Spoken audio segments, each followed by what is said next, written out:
en Roma. Esta rama del derecho es, digamos que de alguna suerte de modernidad en su aparición, es lo que tiene, porque su origen se remonta a las revoluciones liberales, específicamente a la Revolución Francesa. ¿Y por qué es que se da este fenómeno de la Revolución Francesa?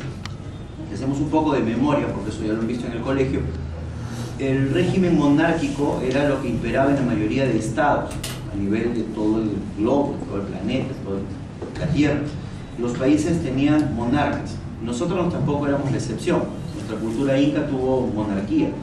Había un emperador en Roma. Aquí teníamos, ¿cómo se llamaba? Inca. El Inca.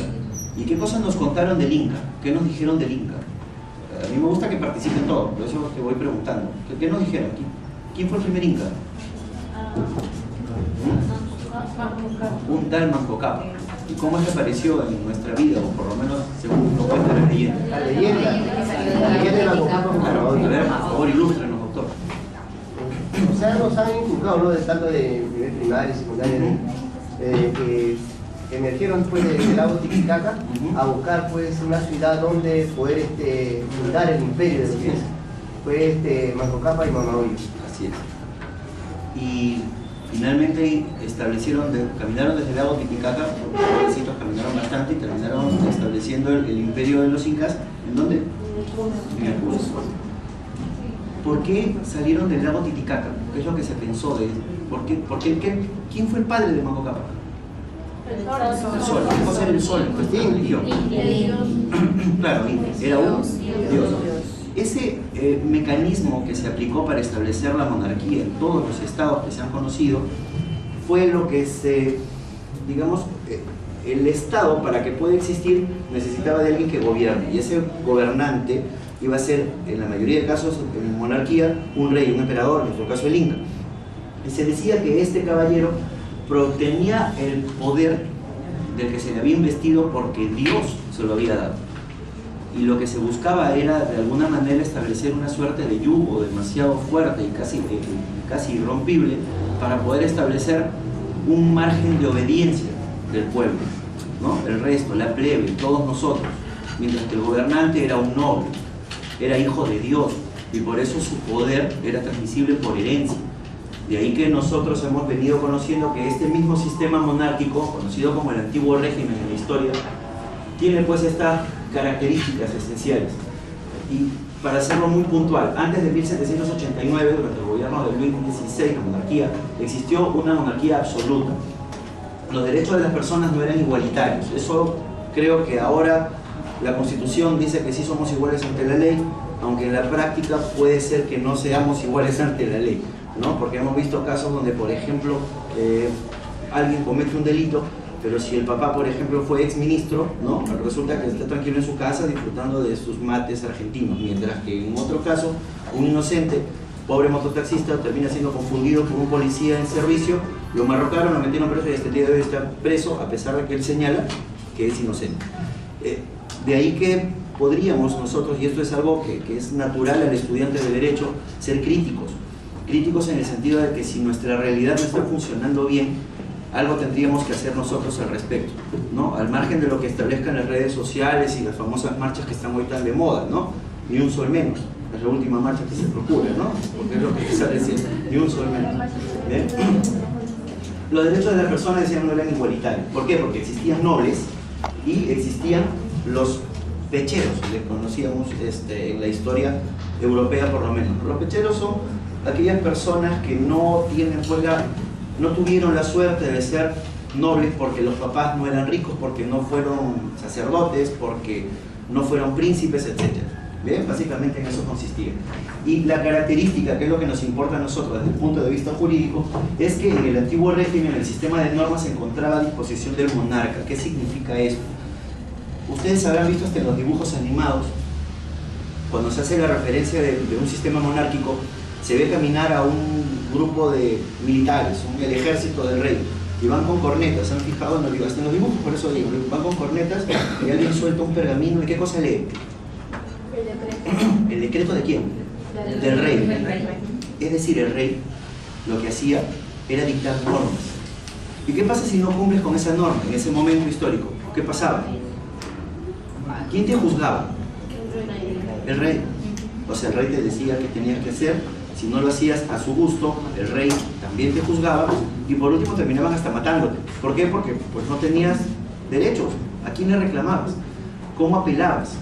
¿Cómo podías decir, oye, yo creo que tengo el derecho a defenderme porque soy inocente? Por favor, no se caiga nadie, ¿sí?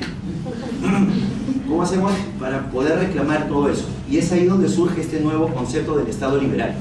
En este Estado liberal advertimos que ya existe un régimen administrativo. ¿Qué significa esto? Que ya el monarca deja de ser una suerte de ser gentil, bondadoso, que casi le da algo al pueblo como si fuera una suerte de favor.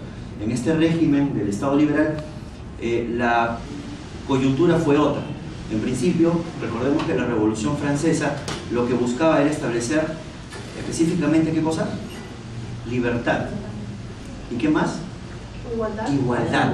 ¿Y cuál era el otro pilar de esa revolución? La fraternidad. Todos somos iguales, todos somos como hermanos y finalmente todos esperamos ser libres. Libres para que, por ejemplo, no venga el monarca y haga lo que le dé la gana contigo. Más o menos así es que surge la necesidad de establecer este régimen que hemos denominado administrativo. ¿Por qué es un régimen administrativo? Porque lo que va a hacer el monarca, decíamos, ya no es hacerle una especie de favor al pobrecito poblador, al plebeyo. Lo que hace ahora es satisfacer ciertas necesidades. Y eso es lo que le da pie a la existencia del derecho administrativo. De ahí, y voy a hacer un pequeño paréntesis aquí, es que yo siempre trato de ser crítico y por ahí surge esta inquietud. No sé quiénes trabajan aquí, por ejemplo, en sistemas de administración de justicia. ¿Hay alguien aquí que trabaje en fiscalía, en el Poder Judicial, alguien? ¿O alguien que se dedique al derecho de alguna manera? ¿Sí? Díganlo con... sin vergüenza. Díganlo sin vergüenza. ¿Alguien? ¿Sí? ¿Usted? ¿No? ¿Qué impresión tienen ustedes del Poder Judicial? En general. ¿Cómo se administra justicia en este país, por ejemplo? Que los partidos políticos tal vez no han tenido las normas o las reglas establecidas para que ellos no puedan dejarse convencer a veces por alguna idea de algún amigo o algún beneficio para el partido. Deberían de tener unas ideas más claras para el beneficio de la ciudad, ¿no? O sea, las normas más específicas para el pueblo, no para acomodarse por la amistad que tienen, que durante muchos gobiernos se ha dado, ¿no? Ya, claro, pero, o sea, mi pregunta iba orientada específicamente a determinar, ¿no? Al Poder Judicial, ¿no? Claro, o sea, ¿cómo es que funciona? Porque recordemos que ya Montesquieu y John Locke, a su vez, manejaron la teoría de la separación de poderes, que es precisamente el sustento o el fundamento de que exista hoy derecho administrativo.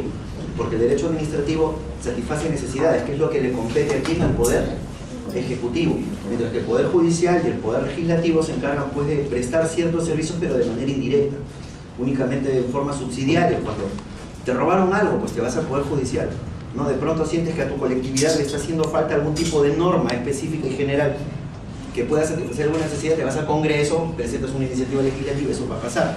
Pero en el caso del derecho, ¿por qué preguntaba por el poder judicial? Porque en teoría el derecho administrativo habrá de contener un conjunto de disposiciones legales, véase normas, ordenamiento jurídico, como se quiera llamar, que lo que va a procurar es que el Estado funcione, que el Estado camine, que por ejemplo los que estén aquí presentes no perciban que hayan, por ejemplo, y eso creo que no es un secreto, siempre cuando dicto clase y hago la pregunta, surge sola, ¿no?, la respuesta.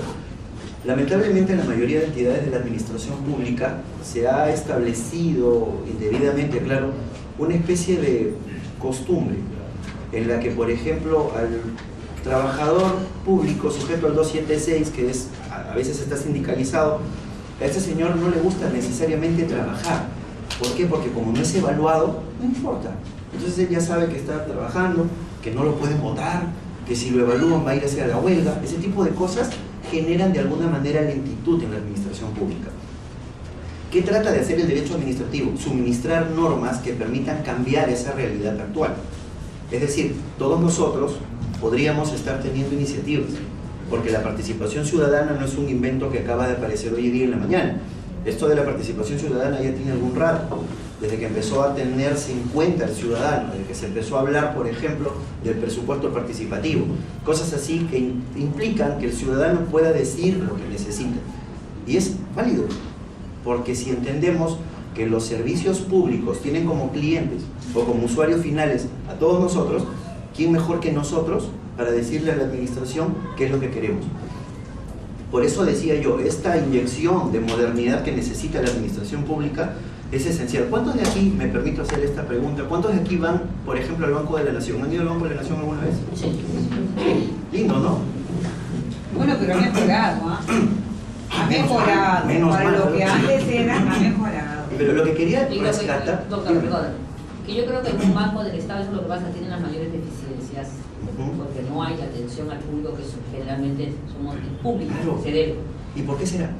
Pero es falta personal. ¿no? No necesariamente falta No personal. Falta la voluntad Ajá. de la voluntad de trabajar. Capacitación, La voluntad. preparación y la imagen, Ujú. es la imagen que del trabajo. Ahí quería llegar. ¿Sabe por qué? ¿Quiénes han ido a Interbank? Sí, también. ¿Cambia en algo la idea Sí, que tienen? porque desde que uno llega hasta para una atención, ingresamos primero a una carpeta para insertar la tarjeta, y ya están que te llaman por la ventanilla, tienes un asiento, está ahí un café. O sea, ahí han visto la forma de satisfacer al cliente que llega, ese usuario, que es su cliente, para que se sienta cómodo mientras espera. Así es. Eso no pasa en una entidad del Estado. Jamás. Colas de colas ¿Usted ha de ido a alguna municipalidad? Sí, alguna vez? también. Claro. ¿Ha ido, por ejemplo, maestro a estas tiendas grandes donde venden cosas?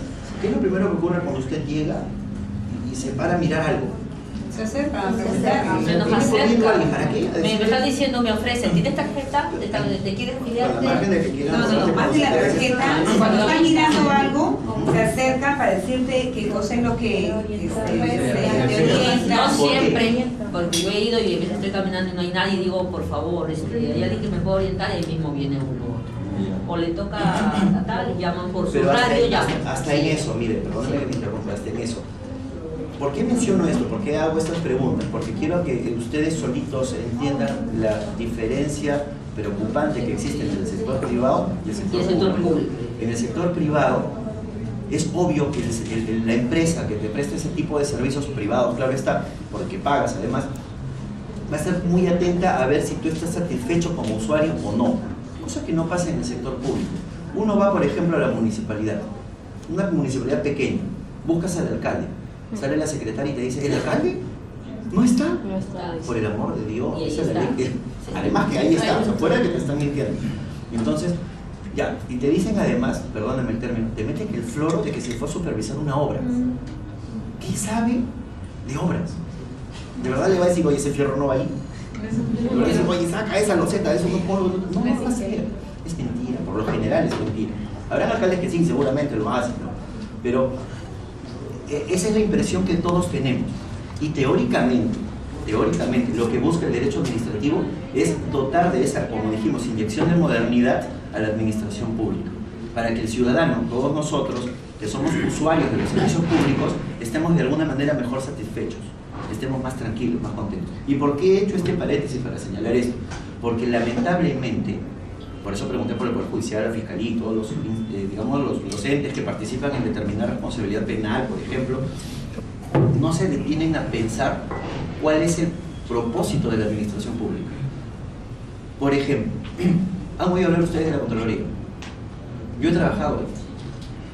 Solía ser una maravilla la Contraloría, porque por muchos años se trabajó, por ejemplo, en tratar de establecer mecanismos idóneos. Tuvimos un contralor que era una persona muy ecuánime, trataba de hacer las cosas de la forma más justa posible. Entonces, él, por ejemplo, nos dio a algunas personas la posibilidad de, si tú elaboras, por ejemplo, un informe y tú adviertes que hay algún tipo de irregularidad, no te obligan a que ese informe sea como una responsabilidad penal. Te decían, oye, si es administrativo, se queda en lo administrativo. Pero ¿qué cosa hacía el auditor? Ponderaba el propósito de la entidad. Es decir, a ver, veamos qué es lo que pasó. ¿Afectaste en algo la prestación del servicio? ¿Has dañado realmente a la administración pública? ¿Le has ocasionado perjuicio en realidad a la administración pública? Si tenías todos esos elementos con claridad, bien definidos, podrías decir de alguna manera, ¿sabes qué? Acá está pasando algo malo. Entonces nos vamos al Poder Judicial y le decimos a un juez que determine si hubo o no responsabilidad penal. Pero de un tiempo a esta parte, ¿qué cosa hace Contraloría?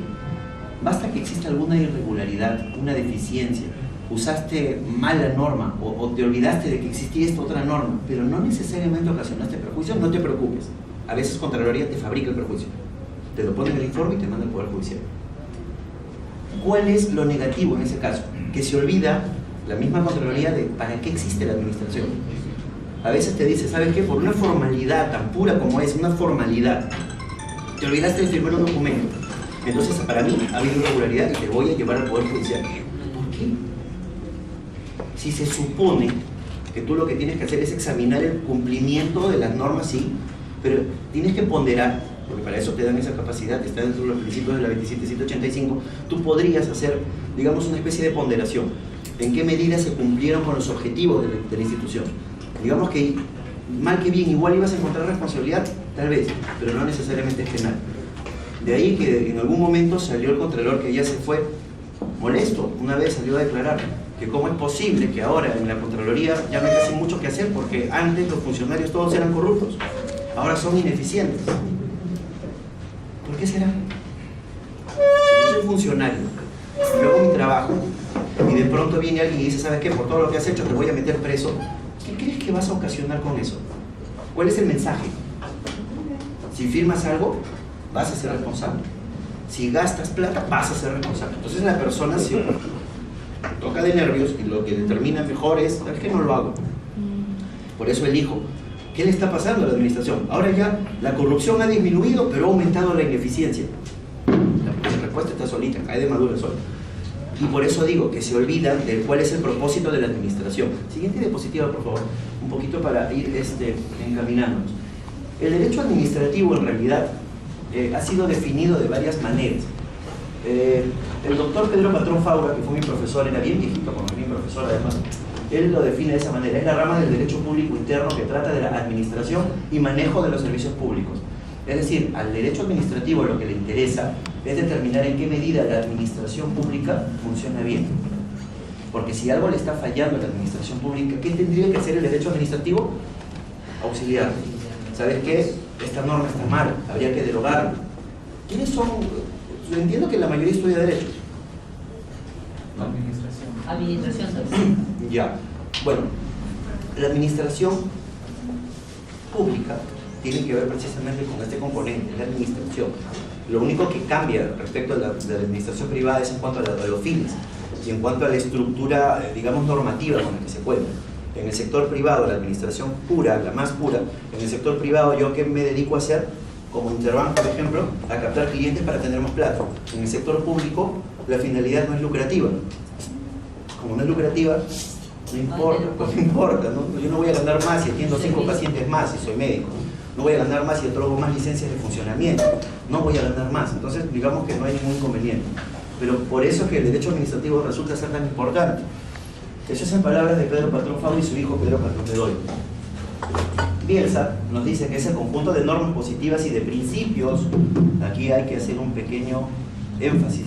Los principios, eso que nos permite, digamos, sustentar un conjunto de comportamientos de las personas, de las entidades también, nos permite de alguna manera vivir en armonía. Bueno, yo una vez hice una pregunta y me salió el tiro por la culata. Le pregunté a una chica, por ejemplo, ¿tú por qué no matarías a tu compañero? Su respuesta fue, bueno, porque no me ha hecho nada.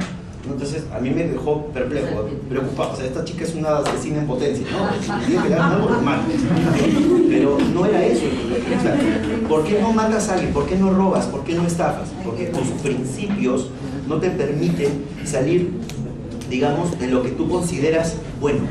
Esa es la teoría del hombre bueno, que siempre se ha hablado en criminología, por ejemplo. Entonces, ese conjunto de principios también nutren al derecho administrativo.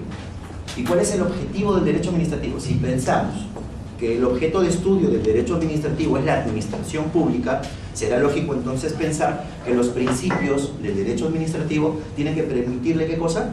Alcanzar, satisfacer necesidades públicas, bajo el esquema de un concepto muy elemental en este curso, el interés público. ¿Qué entendemos por interés público? ¿Quién tiene alguna idea de lo que es el interés público? Por ejemplo, satisfacer las necesidades de los usuarios, de las personas. Ya, pero va un poco más allá, tiene que ver de repente con lo que es el bien común, ¿no? Con lo que es satisfacer necesidades de la colectividad. Por ejemplo, mal que un alcalde determine, por ejemplo, me olvido del presupuesto participativo y se me ocurre construir pistas y veredas, pero lo hago justo en la calle donde vive mi mamá. Eso ya no es interés público, ya, o sea, esa cuadra nomás la arreglé. Eso es soslayar el interés público y eso no está permitido. ¿Por qué? Porque la administración pública no sirve solamente para satisfacer las necesidades de los familiares del gobernante, sino de todos nosotros.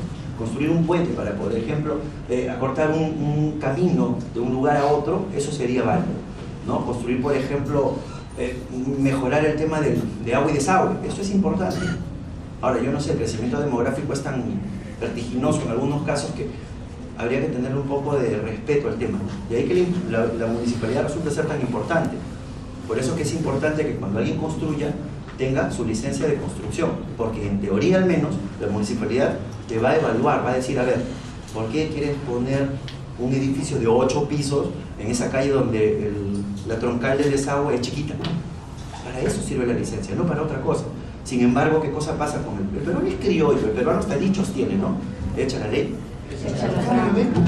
No me equivoco, o sea, somos una maravilla en cuanto a la criollada se refiere. O sea, si tenemos que sacar a la vuelta a la ley, nos inventamos un dicho, se acabó, ya lo tenemos.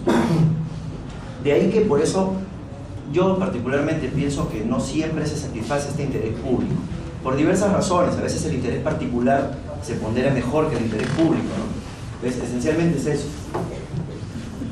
Entonces nos dice Rafael Bielsa, nuestro conjunto de normas positivas y principios del derecho público de aplicación concreta a la institución y funcionamiento de los servicios públicos. Otra vez vuelve a mencionar el concepto servicio público. ¿Bien? Y al consiguiente control jurisdiccional de la administración pública.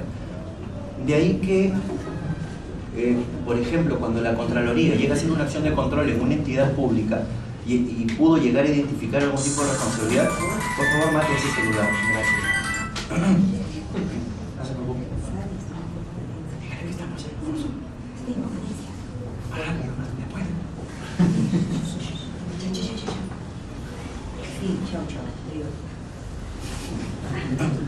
Y la próxima vez que tiene un teléfono, yo digo salud, ya para que no le crean. Bueno, entonces nos enfocamos a este tema. La administración pública, como quiera que está conducida por... Ay, no. ¿Puedes poner mi celular? Sí, yo creo que vamos a No vaya a interrumpir. Y no está aburrido, es interesante. El celular, por favor. Sí. Además que estoy tratando de hacer un esfuerzo casi sobrehumano. En la mañana me di cuenta que desde hace 2 días tengo un lastre en la lengua, casi no puedo hablar, pero lo estoy haciendo. Sí puedo. Bicarbonato, espectacular. Sí, mi esposa me dijo lo mismo en la mañana. Y lo Bicarbonato. Fantástico, una llamada más.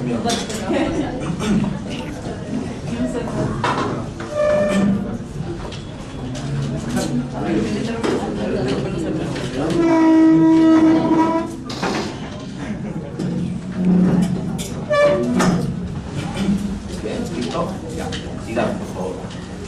Entonces decíamos, la administración pública, si está siendo conducida por personas que no son necesariamente infalibles, es posible que se cometan errores, equívocos.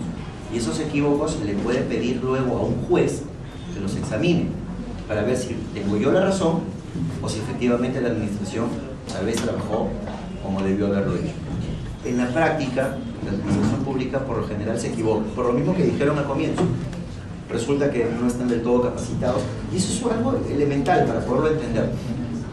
La mayoría de alcaldes hacen una campaña previa para poder ser alcaldes y en la campaña resulta que la mayoría de gente que los apoya no necesariamente son técnicos. A mí, por ejemplo, hasta ahora nunca me ha llamado un alcalde o candidato a alcalde a que lo ayude en la campaña, porque yo soy técnico. Bien, entonces encuentras a tu amigo que tiene, por ejemplo, una empresa que te puede prestar un poco de plata para la campaña, entonces él dice, ¿sabes qué? Ven, ayúdame. Entonces empiezas a hacer tu campaña. Y por esas cosas que tiene el destino, a veces ensañado con el populorum, termina siendo elegido. ¿Y qué pasa luego? A ese señor profesional, no vamos a decir si es bueno o malo, pero tendríamos que afirmar que no necesariamente conoce cómo funciona la administración pública, le das un cargo y lo pones a trabajar. Entonces el tipo llega y ¿qué crees que va a pasar? Viene la secretaria, cambio de gestión, enero, ponen un montón de papeles. Todo esto tenemos que sacar, hay que firmarlo. El tipo está más perdido que la luna en Paita. ¿Qué pasó acá? Mientras asimila lo que está pasando, mientras termina de... Fuera que viene el otro tema, el cambio de gestión, la transferencia, viene el tema de, eventualmente, de tener que sacar a los que se quedaron de la gestión anterior, se quedan sin gente, luego trae gente nueva que tampoco sabe nada, o sea, no sabe la cabeza y no sabe lo de abajo, están fritos. Entonces la administración no camina. Y en ese camino tortuoso, donde has encontrado un montón de deficiencias, no vamos a decir irregularidades, vamos a decir deficiencias. Esas deficiencias terminan haciendo que la administración pública trabaje mal. Y cuando trabaja mal la administración pública, ¿quiénes son los pobrecitos paganos de ese resultado? Nosotros. Te otorgaron tarde tu licencia, o de repente te denegaron un pedido al que tenías derecho. Ese tipo de cosas se presentan. Y no es culpa del funcionario, es culpa de quien lo designó. Es culpa de nuestro esquema político. Aquí postulas y gastas plata en campaña. Yo no entiendo, por ejemplo, y de repente voy a pecar de inocentón, por no decir de buenón, que ¿cómo es posible que alguien gaste tanta plata en una campaña si al final tu sueldo solo va a poder llegar a ser de 3.000 soles o un poquito más? Yo me moría. Voy a gastar ebrio, ¿no? Ebrio de sabe Dios qué cosa más, ¿no? Porque no, o sea, debes gastar un montón de plata para que, por la legal, gane solamente 3.000 solcitos. Y además es un cargo de dedicación exclusiva y a tiempo completo. Lo que significa que no puedes hacer nada más que no sea ser alcalde. Lo mismo que el gerente. El gerente va a ganar menos que el alcalde. Si el alcalde ganó 3.000, ¿cuánto va a ganar el gerente? 2.500. Y yo conozco gerentes y alcaldes que andan con carros nuevecitos. Porque tienen otro ingreso. Esperemos que así sea, ¿no? Porque acá hay varias leyendas urbanas en el camino, ¿no? En este pueblo, en todo Jerusalén, hay leyendas urbanas como ese famoso 10, porque dicen que los contratistas le pagan a los alcaldes para que les entreguen la buena pro de los proyectos, etc., ¿no? Pero no vamos a meternos en esas cosas, es como hablar de los hermanos Ayer, es una leyenda simplemente, Lavino Fraga también es un administrativista y él nos dice que el derecho, o por lo menos lo define de esa manera, es una rama del derecho público que regula la actividad del Estado, que se realiza en forma de función administrativa. Con esto nos está diciendo, en principio, que es una rama del derecho público. Hay una vieja forma de clasificar al derecho, para los que no son estudiantes de derecho, en derecho público y en derecho privado.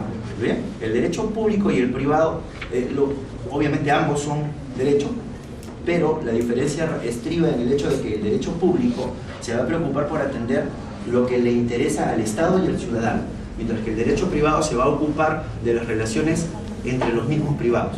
Por ejemplo, quieres comprar tu casa, celebras un contrato y te vas donde un notario. Ahí terminó teóricamente la relación jurídica establecida en el derecho privado. Pero yo siempre digo, no es válida esa definición o esa clasificación por una sencilla razón. Después que compras tu casa usando el derecho privado, que es el derecho civil, ¿qué sigue? ¿A dónde lo mandan? ¿Qué cosa es el registro público? De la administración pública. Entonces no es puro decir que hay público y privado, es mentira. O sea, es una clasificación ya muy antigua, ya demasiado antigua, más antigua que yo, no puede ser. ¿Bien? Entonces, cuando realiza función administrativa, con esto se descarta la función legislativa y la función jurisdiccional. La jurisdiccional, ¿de quién es? De los jueces, que se encargan de administrar justicia en nombre de la nación. Y la función legislativa es la que hemos elegido hace poco un congreso cuya mayoría no quiere que se fiscalice a través de la unidad de inteligencia financiera. Bueno, son cosas ya que no tienen nada que ver con el dictado del curso. Siguiente, por favor. El objeto de estudio, por sentido común entonces, a partir de todo lo que hemos mencionado, será necesariamente el funcionamiento de la administración pública y los fenómenos jurídicos vinculados a aquella. Cuando decimos fenómenos jurídicos, no nos referimos a que el derecho sea muy feo, nos estamos refiriendo a que la administración pública tiene que trabajar llevando a cabo ciertas actividades. Unas, por ejemplo, se quedan en el ámbito de la propia administración, como por ejemplo contratar a un trabajador, rotarlo, ¿no? Emitir un documento para, por ejemplo, trasladar un expediente de una oficina a otra. Eso se queda en la esfera de la administración, hacia adentro.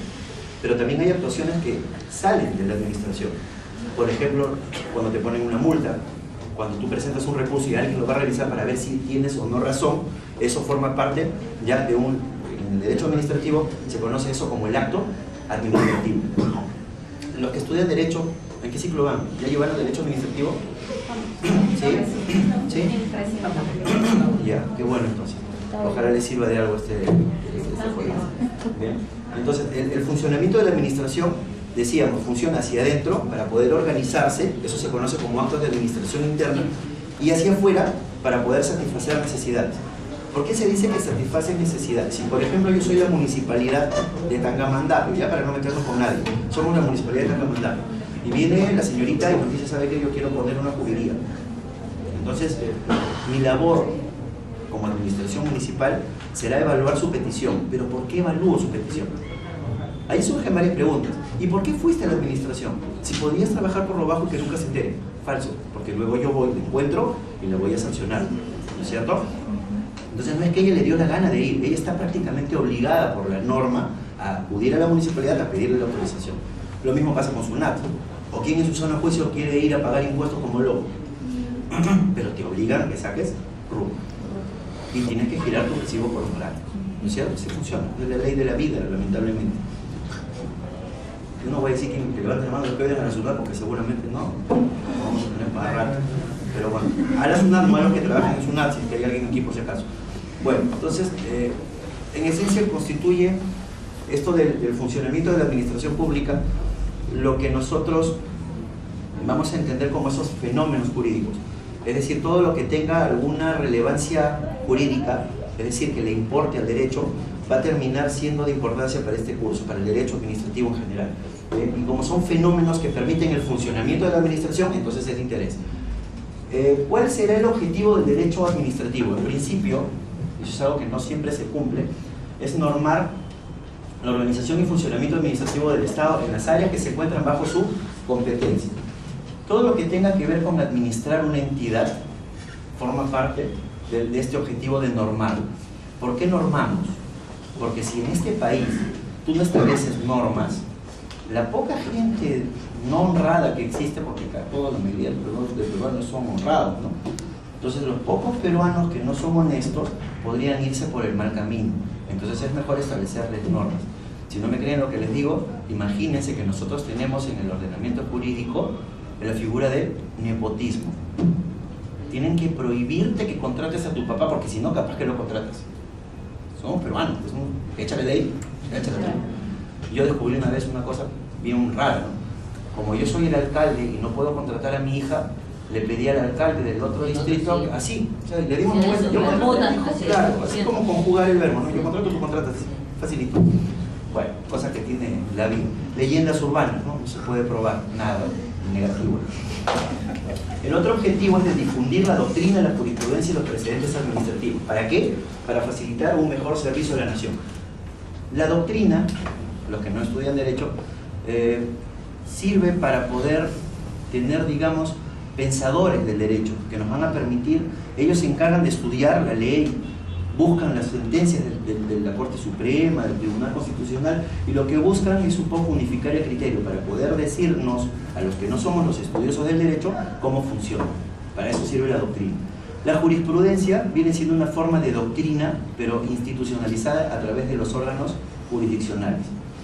Yo soy juez, emito una sentencia, y esa sentencia se supone que ha tomado en cuenta la doctrina, ha tomado en cuenta lo que dice la ley, y finalmente tiene un razonamiento lógico jurídico válido, y por eso se convierte en un precedente, que es de importancia. Por eso menos mal que ya la Corte Suprema hace poquito aclaró eso justo de la marcha que estamos hablando al comienzo, ¿no? El ni un sol menos, claro. Ya aclararon, no es un precedente vinculante. Vinculante significa que te obliga. Bien, que te obliga. Entonces, otros jueces no tendrán que sentarse a obedecer a rajatabla lo que haya dicho esta sentencia, ¿ya? Así que permanezcan calmos, no va a pasar nada. Fuera de que hay otros elementos en ese caso, luego lo comentamos, ¿bien?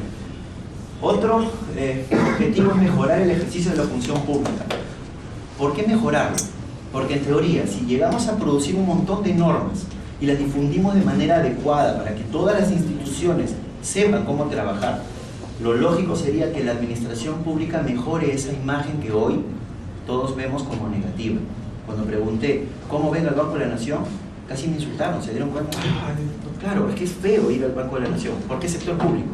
Lo mismo que ir a una municipalidad. Tú vas a la municipalidad, no es como en maestro, que tú te paras a preguntar algo, te paras y vienen corriendo a decirte, ¿qué te puedo ayudar? Vamos, yo te llevo, ¿no? A ver, párate en una municipalidad. Te vas a mosquear y no va a llegar nadie, eso es lo que va a pasar, claro, eso es lo que va a pasar. No, cierran la web, señorita, ya se va, porque la vemos parada todo el día, eso es lo que te van a decir. Luego, el otro objetivo es contribuir al adecuado tratamiento administrativo en el ámbito de las relaciones entre los particulares y el Estado. Porque ya se ha dicho que el derecho administrativo es, pasa a la siguiente diapositiva por favor, es lo que tiene la capacidad de ser un conector entre la administración pública y los ciudadanos. Efectivamente, si yo quiero pedirle algo a alguna municipalidad, por ejemplo, ¿quién me dijo cómo trabaja la municipalidad? El derecho administrativo. Porque el derecho municipal es una subespecie del derecho administrativo. Entonces yo voy a poder más o menos imaginar qué es lo que le tengo que pedir a la administración municipal a partir de lo que diga el derecho administrativo. ¿Bien? Entonces es un conector entre la administración pública y los ciudadanos. Se dice que es importante porque como está en relación directa con el perfeccionamiento de la administración pública, algún día va a lograr que esta evolucione. Pero algún día. Hay un bolero, ¿no? Pasará más de 1000 años, muchos más, puede ser. Pero finalmente va a pasar algún día, ¿no? Mis tataranietos tal vez lo vean. ¿Ya? Eso lo dice Marino Montenegro, que fue mi profesor también de Derecho Administrativo 2. Era bien viejito, yo no sé cómo se acordaba de las cosas que explicaba, pero ahí enseñaba. El derecho administrativo nos dice que procura una finalidad pública de interés general, que es lo que le decíamos hace un instante para por descarte llegar a esta idea. Si nosotros pensamos en interés público, jamás nos vamos a imaginar haciendo algo que satisfaga únicamente la necesidad de una parte de la población, o de la cuadra donde vive mi mamá cuando yo sea alcalde. Me parece mi mamá, ¿no? ¿Bien? El fundamento angular del derecho administrativo es el interés público, entonces. Ahí es donde radica el fundamento del derecho administrativo. Dicho de otro modo, el derecho administrativo existe única y esencialmente para poder lograr alcanzar ese famoso interés público.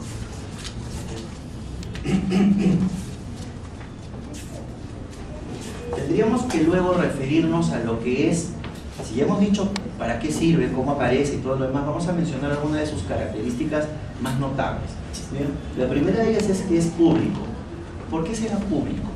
Por obvias razones. Si sirve para conectar al ciudadano con la administración pública y poder satisfacer sus necesidades, teóricamente su naturaleza en sí es el derecho público y por ende es público. Es dinámico, acá sí podemos arrastrarnos de risa un rato.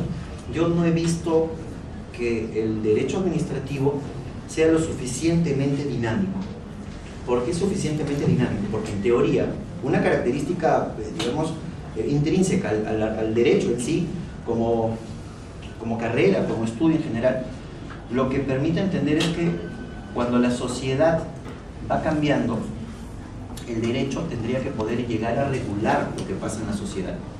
Por eso ustedes se podrán imaginar cómo era hace 60 o 70 años atrás. Hace 70 años era impensable incluir en el Código Penal el delito de violación a menor de edad, porque hace 70 años la gente respetaba a los niños. Ahora ya no. Entonces, el derecho administrativo tendría, así como lo hace el derecho penal, muy lentamente también, poder que llegar a, digamos, dinamizarse un poco más. Dinamizar para poder mejorar. Si se van dando cuenta, todo resulta ser cíclico, ¿no? Normamos, difundimos y podemos llegar luego a la calidad, a la característica de dinámica. Es humanista. ¿Por qué se dice que es humanista?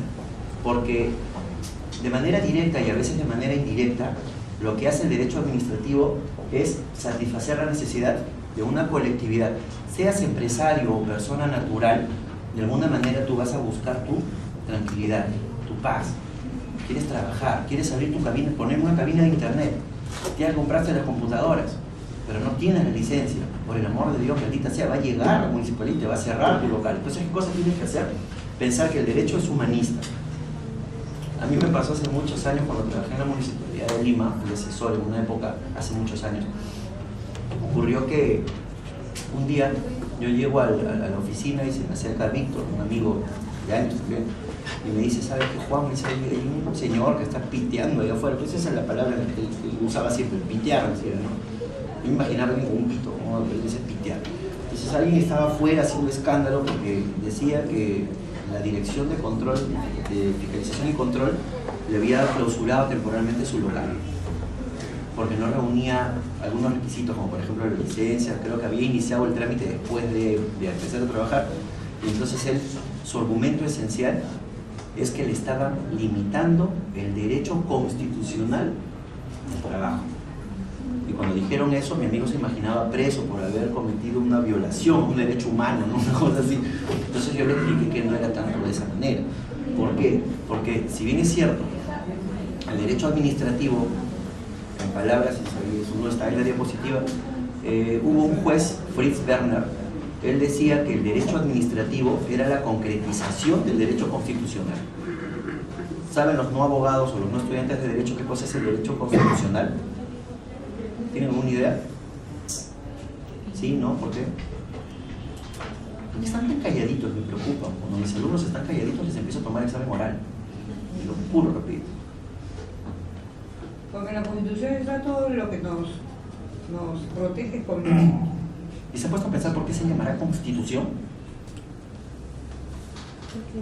Porque están ahí todas las partes después de derechos, pero derechos humanos. Entonces, ¿por qué no se llamó Carta de Derechos Humanos? Porque ya están establecidos. Entonces debe llamarse Carta Establecida. No, mentira. Pero, a ver, La José, idea. Constitución podría ser porque determina constantemente, por ejemplo, en el gobierno de Fujimori se modificó y en otro gobierno se cambiaron muchas cosas dentro de la Constitución. O sea, cada cierto tiempo va constituyendo nuevas leyes, nuevas normas que se podrían aplicar para el ciudadano. Ya. Más o menos te has acercado con la idea. O sea, la ciencia está por ahí.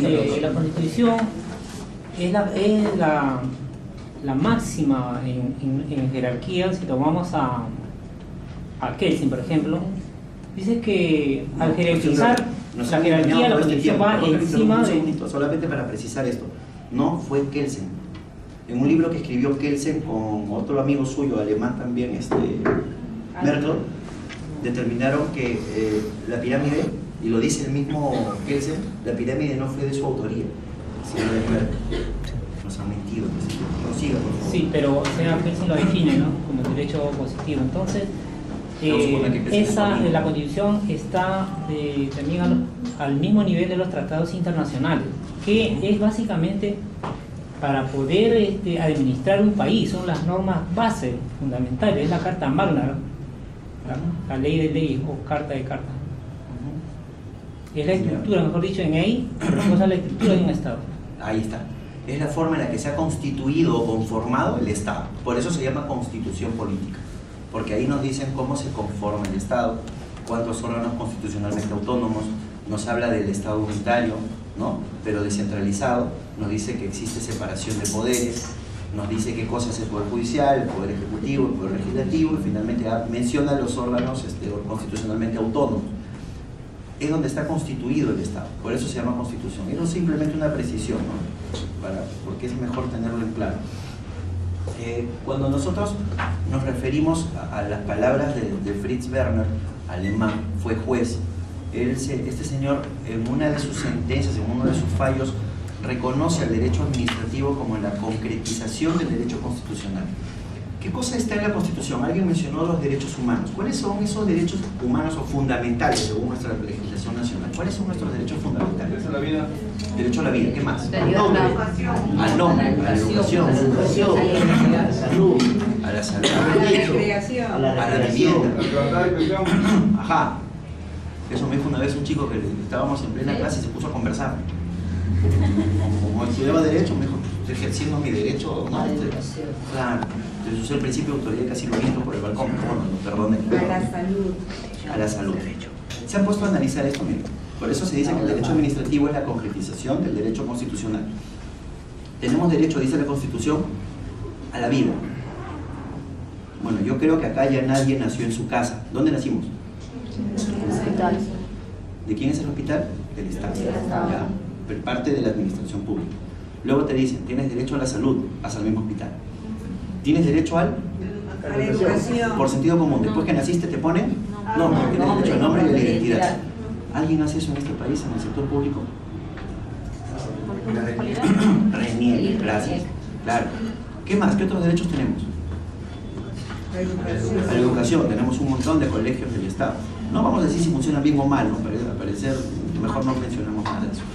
¿Qué más? ¿Qué otro derecho fundamental encontramos? La recreación. Trabajo, el derecho al trabajo y a una remuneración justa y equitativa, esa es la Constitución. Entonces, ¿qué cosa encontramos luego? Hay un Ministerio de Trabajo que en teoría te cuida, al parecer te cuida. Entre comillas. Bueno, claro, en este país pasan esas cosas, ¿no? Qué bueno que lo mencionaba, hablamos de un modo muy analítico pero escueto, un pequeño análisis de cómo funciona este país. Seguridad ciudadana, va bien, es el país de las maravillas, aquí no le roban a nadie, no asaltan a nadie, no violan a nadie, todo está en orden. Salud, nunca se ha cometido una negligencia médica.